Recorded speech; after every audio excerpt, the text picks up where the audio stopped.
Hello and welcome to my patch notes rundown for the 24th of January. This week's update is surprisingly a pretty big one for a non-ninja strike, involving a lot of new features within HET's Oasis and meta changes for binding contract methods. Without further ado, let's get right into it. Tablets of Het have now been removed from the game. The Volcanic Trapper outfit's double loot perk will now work with scarab catching. Hunter Trapper outfits now offer a teleport to HET's Oasis scarab pools. Dundee's Crocodile upgrades now offers automatic looting at 2.5k scarabs caught. I believe looting in general outside of receiving big drops is an outdated aspect of the game, considering the fact that it deters and interrupts whatever fun activity you're doing.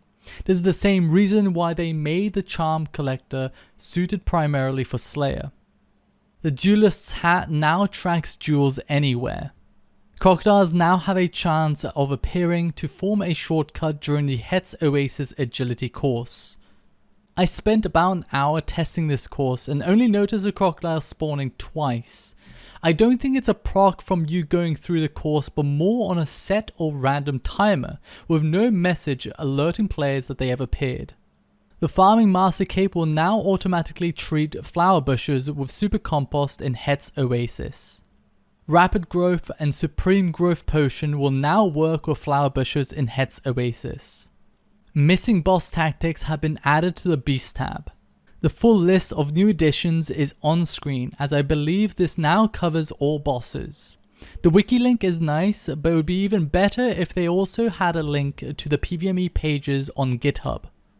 The Pterosaur Maul's effect will no longer boost abilities applied with Greater Barge if the player is not wielding the weapon. Blocked a tile in the Ripper Demon Cave to prevent players from safe spotting them using a combat dummy. I'm unpleasantly surprised they made this decision so late, almost 2 years after it was discovered. I personally like this purely from a gameplay perspective, but economically this will have a huge negative impact on the market.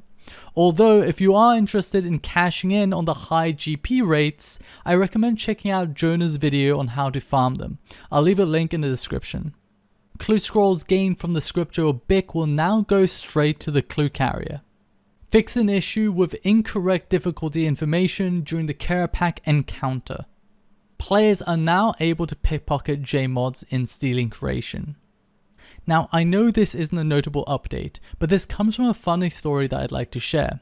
It was initially implemented as a result of an infamous group of bug abusers convincing a J-mod to enter Stealing Creation and lower their thieving level to 1, allowing them to pickpocket the J-mod for their rotten potato, which funnily enough wasn't known about until this incident.